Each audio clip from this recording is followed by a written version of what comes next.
Վերահոսումից հետո առաջին անգամ էր մայր տաճարում դռնբացեքի կարգ կատարվում։ Այս արարողությունը կատարվում է Ծաղկազարդի երեկոյան, խորհրդանշում է Քրիստոսի երկրորդ գալուստը, երբ արդարների համար պիտի բացվեն երկնային արքայության դռները։ Բոլոր հավատացյալներիս համար այսօր մեծ ուրախություն է, որ տաճարի վերահոսումից հետո առաջին անգամ հավաքվել ենք այստեղ միասնաբար մասնակցելու դռնբացեքի այս խորախորհուրդ արարողությանը, երբ երգվում է բաց մեստեր երգը եւ հոգեվորականների աղերսներն են հնչում, որպեսզի բացվի փրկության դուռը։ Դռնբացեքն ընթանում է վարագուրված մայր խորանից ներս եւ դրանից դուրս գտնվող հոգեվորականների միջև երկխոսության ձևով։ Հոգեվորականները ծնկաչոք խնդրում են Տիրոջը բացել ողորմության դուռը, որպիսի արդարները մուտք գործեն այնտեղ։ Ամենքիս համար փրկության դուռը Քրիստոս է, եւ հետեւաբար երբ բացվում է այլևս խորանը, Քրիստոս մեր առջև է հայտնվում, եւ այս առաջիկա շաբաթը, որ ավագ շաբաթ է կոչվում, բնականաբար հենց այդ ճամփորդությունն է Քրիստոսի հետ, իր երկրավոր կյանքի վերջին շաբաթն է, բայց մեզ համար ել առավել առիթ է մտերմանալու, իսկապես հասկանալու, թե ինչ է աստվածային սերը եւ ինչպես կարող է յուրաքանչյուրիս կյանքը փոխել։ Դռնբացեքի խորհրդավոր արարողությունը քրիստոնյային հիշեցնում է, որ պետք է ամեն ջանք գործադրի բարիք գործելու, աստվածահաճո կյանքով ապրելու համար, որպիսի դառնա երկնքի արքայության ժառանգորդը։ Սոնա Խաչատրյան, Հարություն Տոլանյան, Եկեղեցական կյանք։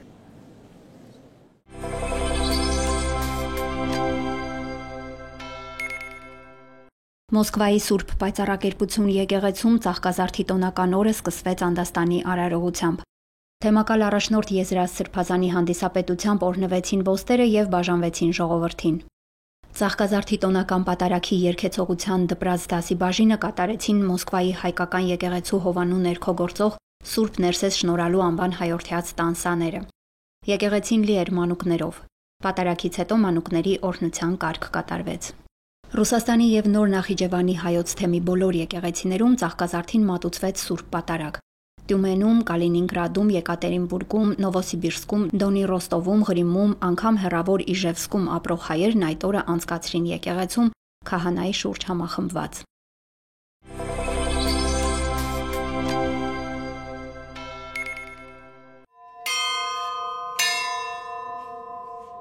Ավագ երկուշաբթիով սկսվեց Հիսուս Քրիստոսի երկրային կյանքի վերջին օրերը խորհրդանշող ավագ շաբաթը։ Շաբաթվա առաջին օրը եկեղեցում ընթերցվում է անիծված թզենու առակը։ Հիշատակվում է ավետարանական այն դրվագը, երբ Բեթանիայից Երուսաղեմ վերադառնալու ճանապարհին Քրիստոս մի թզենի տեսավ, որի վրա ոչ մի պտուղ չգտավ, եւ ասաց. «Եթե պտուղ չես տալիս, թող քեզնից հավիտյան պտուղ չլինի», եւ ծառը չորացավ։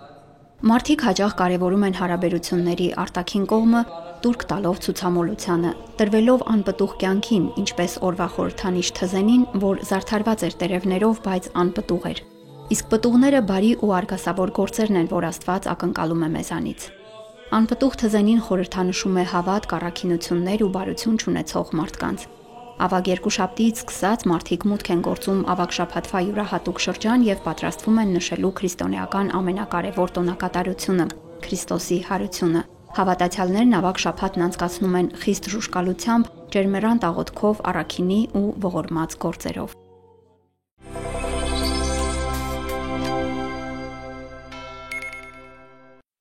Լույս է տեսել Սուրբ Էջմիածնի Մայր տաճարի քարե տարեգրությունը խորագրով նոր մենագրությունը նվիրված Մայր տաճարի վերահոսմանը։ Աշխատությունն ամփոփում է Մայր տաճարի վիմագրական ժառանգությունը։ Առաջին անգամ տարեգրության տեսքով, այսինքն ժամանակագրական կարգով ներկայացվում են Մայր տաճարի շինարարական նորոգչական աշխատանքները դարերի ընթացքում։ Մենագրության հեղինակը վիմագրագետ Արսեն Հարությունյանն է։ Ամբողջ նյութը ներկայացված է վիմական արձանագրությունների լույսի ներքո։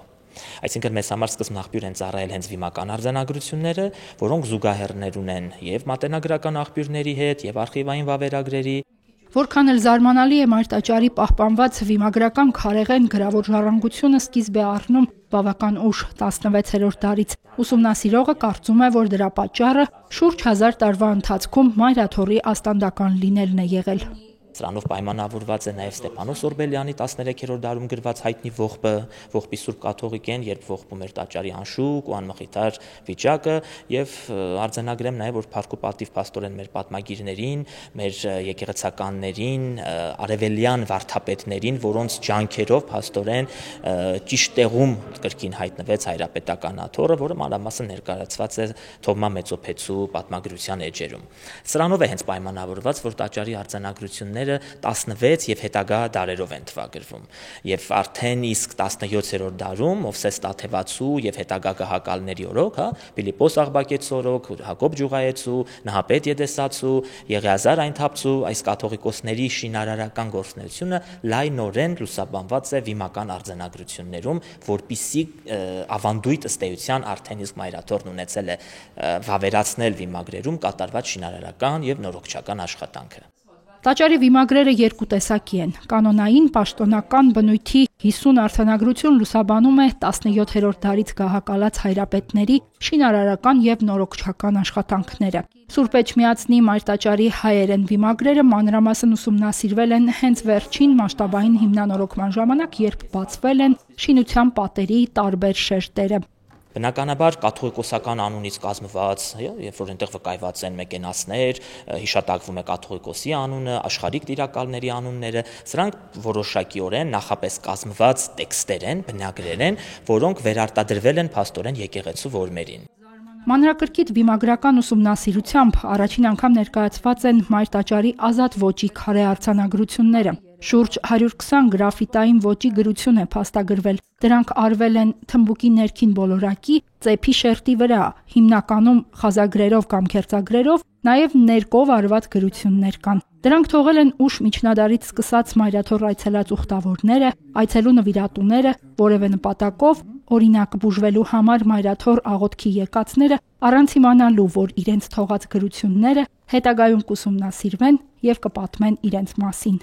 Այսինքն հնարավորություն են ունեցել բարձրանալու այդ ներքին բոլորակ հարթակը, պատշգամբ վերին հարթակում, թմբուկին գից այդ տարածքը եւ իրենց արձանագրությունը թողել։ Սա կարևորվում է նաեւ այն առումով, որ այդ հիշատակագրությունները գրաֆիտային ըստ էության ուսումնասիրությունը դա ցույց է տալիս եւ հավաստում է ըստ արձանագրությունների թվագրման հենքով, որ դրանք ըստ էության նախորդել են տաճարի որմնանկարազարդման աշխատանքներին եւ թվագրվում են 1630-ականներից մինչեւ 1720-ականների սկիզբը, այսինքն նախքան Աստվածատուր Համադանցի կաթողիկոսի կողմից տաճարի որմնանկարազարդման աշխատանքները, որովհետեւ այդ ժամանակ այդ գրաֆիտիները արդեն ամբողջությամբ ծածկվել են որմնանկարների շերտի տակ։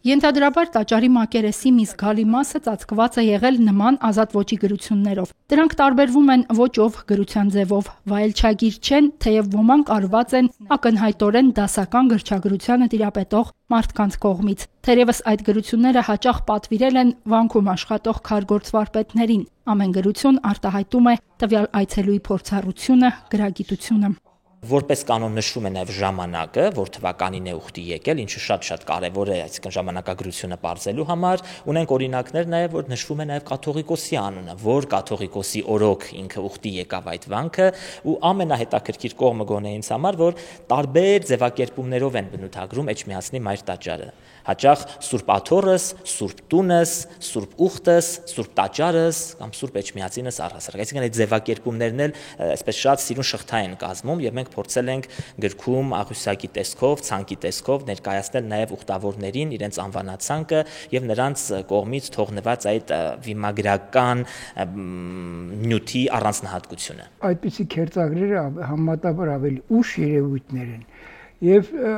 դրանով իսկ հանդերձ դրանք դարձում են կարևորագույն սկզբնաղբյուր, քանի որ գրավոր սկզբնաղբյուրները շատ հաճախ պակասում են տվյալ հուշարձանների գործունեության հետ կապված, ապա այս քերծագրերը աղբյուրագիտական որոշակի արժեք են ներկայացնում, կապված այցելությունների, պատմական տարբեր երևույթների, որտեղ այնտեղ մենակ անուններ չեն գրվում, այնտեղ գրվում են ասենք եկողների երբեմն մասնագիտությունները,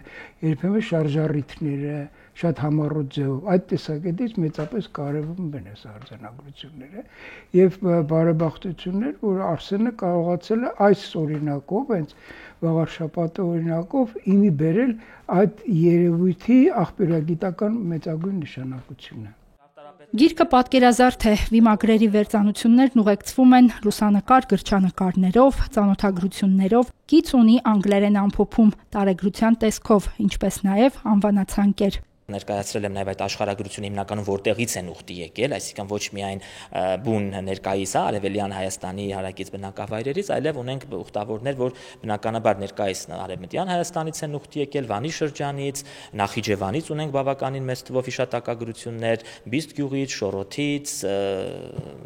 Երնջակից, Գողթն գավառից, մի խոսքով, այսինքն այս ռեգիոնը կարելի ասել ամբողջացվում է, որոնց համար իբրև փարոս է հանդիսանում փաստորեն Մայրաթոռը, որը ուրախություն մեզ նորից վերագտնում է իր հոգևոր կենտրոնի նշանակությունը։ Հերմինե Հակոբյան, Հարություն Տոլանյան, Եկեղեցական կյանք։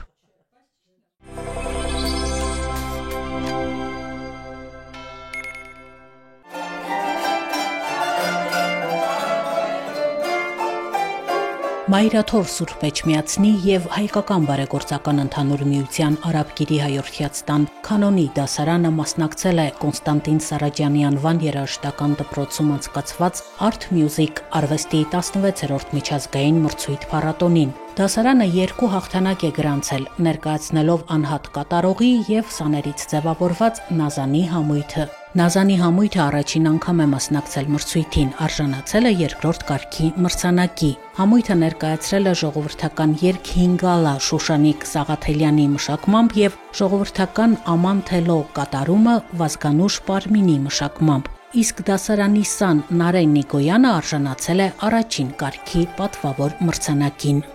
Art Music արվեստի միջազգային 16-րդ մրցույթ փառատոնը անցկացվում է միջազգային մակարդակով, կան մասնակիցներ շուրջ 17 երկրներից։ Մենք մասնակցել ենք կանոն անվանակարգում, մասնակցությունը մրցույթը իրականացվում էր յուրաքանչյուր տարիքային խմբի ներսում։ Տարիքային խումբը որոշվում էր տվյալ տարեթվում ծնված երեխաների խմբով։ Մասնակիցներ կային կանոն անվանակարգում ինչպես Երևանից, այնպես էլ մարզերի տարբեր արվեստի եւ երաժշտական դպրոցներից։ Երեխաները պատրաստված էին ներկայացել մրցույթին։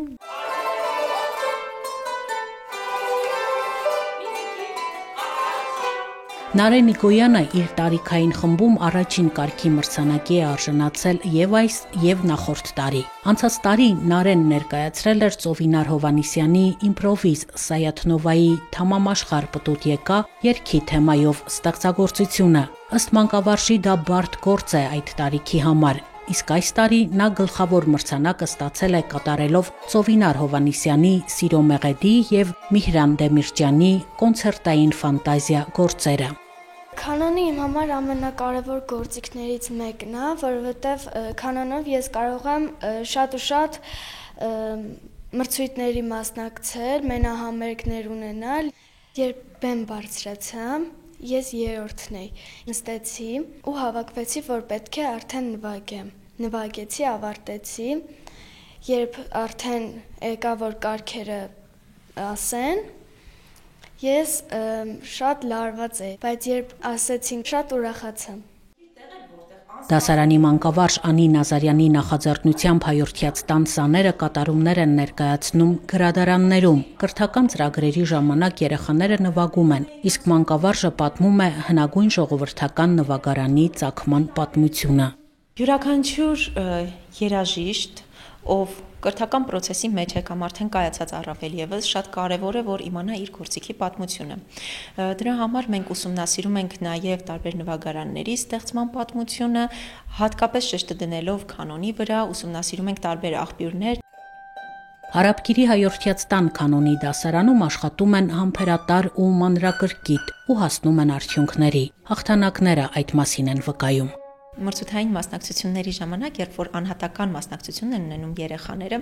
բոլորը չէ որ կարողանում են ձեռք բերել պրոֆեսիոնալ գործիք։ Այսօր լավագույն պրոֆեսիոնալ կանոնները պատրաստում է վարպետ Ապրես Վանոյանը։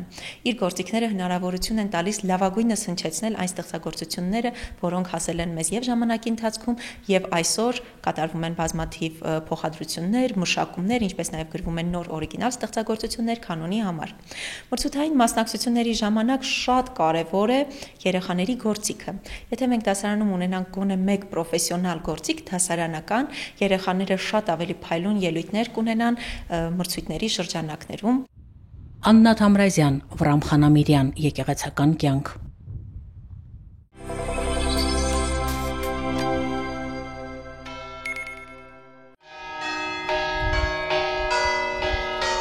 Ծաղկազարդի տոնակատարությամբ ավարտվում է մեծ պահքի 40-օրյա ընթացքը։ Ավագ երկուշաբթիով սկսվում է Քրիստոսի կյանքի վերջին օրերի հիշատակությունը ավագ շաբաթը։ Յուրաքանչյուր օր ավագ է կոչվում եւ ունի իր խորհուրդը։ Ավագ երեքշաբթի երեկոյան ժամերգության ընթացքում հիշատակվում է 10 կույսերի առակը։ Եկեղեցու ատյան են դուրս գալիս կույսերին խորհրդանշող 10 դպիրները բաժանվելով երկու խմբի՝ հիմարների եւ իմաստունների։ Արթուն կացեք եւ ամեն ժամ աղոթեք, որովհետեւ չգիտեք այն օրվա եւ ժամի մասին, թե երբ կգա Տերը, ասում է ավետարանը։ Օրվա խորհուրդն է, որ մարդը աղոթքով, հավատով եւ բարի գործերով պատրաստ լինի Տիրոջ գալստյանը, որպիսի չհայտնվի երկնքի արքայության փակ դռների առջև։ Ավագ չորեքշաբթի Քրիստոսի օծման եւ Հուդայի մատնության հիշատակությունն է։ Այդ օրը Բեթանիայում մի կին թանկարժեք յուղով օծում է Հիսուսին, դրանով ասես կանխորոշելով Տիրոջ մոտալուտ մահը։ Օրվա ավետարանական ընթերցվածքը պատմում է նաև մեղավոր կնոջ զղջման եւ ներում ստանալու մասին։ Դա հիշեցնում է բոլոր քրիստոնյաներին, որ անգամ ծանրագույն հանցանքների համար ներում կա, եթե խոնարհ սրտով են զղջում եւ աղերսում։ Ավագ հինգշաբթին վերջին ընթրիքի եւ հաղորդության խորհրդի հաստատման հիշատակության օրն է։ Քրիստոս մարդկության փրկության համար մատուցված զոհն է, որ խորհրդավորությամբ պատարակվում է Սուրբ Սեղանի վրա, հավատացյալներին բաշխելով իր Սուրբ Մարմինն ու արյունը։ Հաղորդության խորհուրդը հավատացյալներին միավորում է եղբայրական սիրով եւ խաղաղությամբ, կենսական կապ է ստեղծվում հավատացյալի եւ Քրիստոսի միջեւ։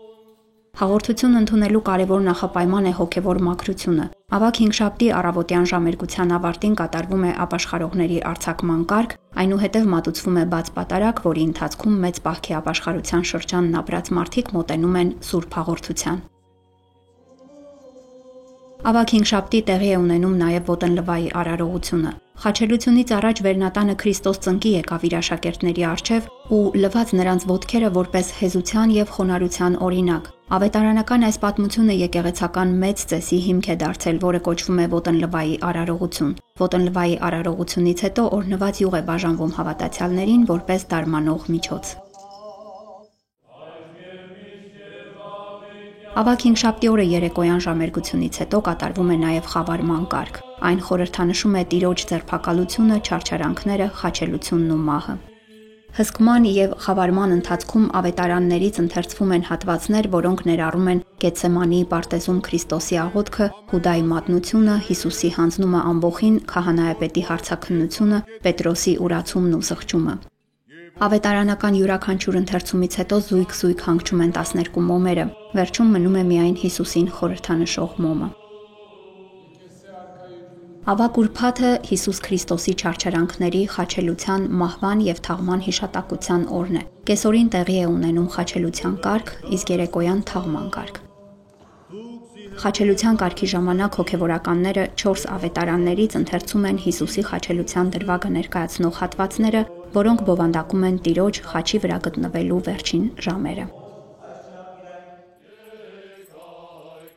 Թաղման արարողության ժամանակ սուրբ գրային ընթերցումներով եւ շարականներով ներկայացվում են Տիրոջ երկրային կյանքի վերջին շաբաթվա 5 օրերի ընթացքում տեղի ունեցած իրադարձությունները, Քրիստոսի խաչելությունը, թաղումը, գերեզմանի մեջ դրվելը։ Եկեղեցում տեղադրվում է Քրիստոսի ծաղիկներով զարդարված խորհրդանշական գերեզմանը։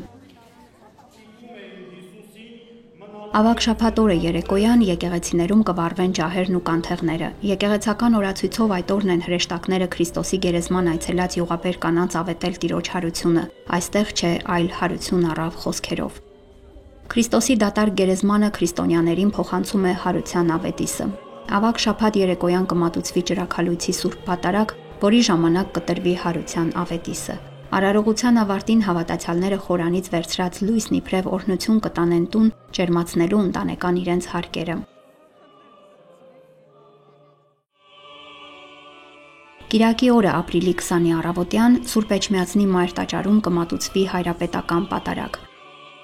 Ամենայն հայոց կաթողիկոսը կհղի զատկական իր պատգամը։ Սուրբ հարության տոնակատարությունից հետո հայոց եկեղեցում կսկսվի տնօրհնեքի մեկամսյա շրջանը։ Հավատացյալները միմյանց կողջունեն Քրիստոս հարյավ իմերելոց խոսքերով։ Քրիստոս հարյավ իմերելոց